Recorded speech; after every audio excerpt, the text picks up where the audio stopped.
गंगा के किनारे एक वन में एक खरगोश रहता था। उसके 3 मित्र थे, बंदर, सियार और ऊदबिला। चारों ही मित्र दानवीर बनना चाहते थे।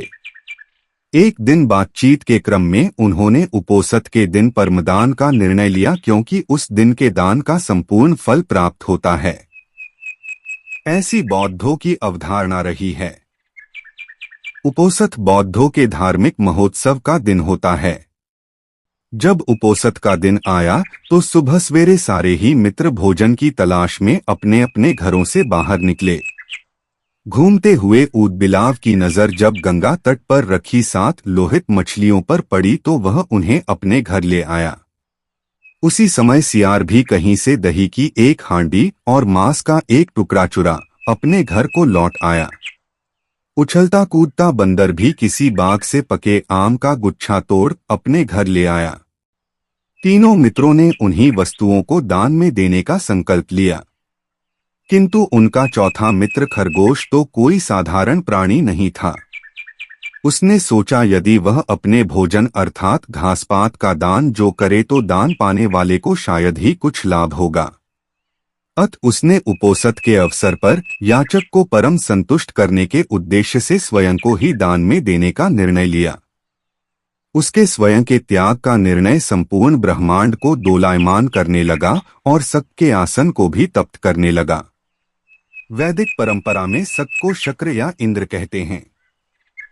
शक ने जब इस अति अलौकिक घटना का कारण जाना तो सन्यासी के रूप में वह उन चारों मित्रों की दानपरायणता की परीक्षा लेने स्वयं ही उनके घरों पर पहुंचे।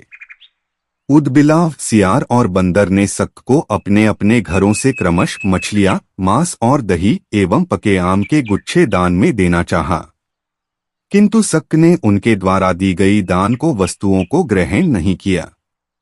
फिर वह खरगोश के पास पहुंचे और दान की याचना की। खरगोश ने दान के उपयुक्त अवसर को जान याचक को अपने संपूर्ण शरीर के मांस को अंगीठी में सेंक कर देने का प्रस्ताव रखा। जब अंगीठी जलाई गई तो उसने 3 बार अपने रोमों को झटका ताकि उसके रोमों में बसे छोटे जीव आग में न जल जाएं। फिर वह बड़ी शालीनता के साथ जलती आग में कूद पड़ा। शक उसकी दानवीरता पर स्तब्ध हो उठे। चिरकाल तक उसने ऐसी दानवीरता न देखी थी और न ही सुनी थी। हाँ, आश्चर्य! आग ने खरगोश को नहीं जलाया, क्योंकि वह आग जादुई थी, शक के द्वारा किए गए परीक्षण का एक मायाजाल था। सम्मोहित शक ने तब खरगोश का प्रशस्ति गान किया और चांद के ही एक पर्वत को अपने हाथों से मसल चांद पर खरगोश का निशान बना दिया और कहा, जब तक इस चांद पर खरगोश का निशान रहेगा तब तक हे खरगोश, जगत तुम्हारी दानवीरता को याद रखेगा। क्या आप ऐसा कर सकते हैं?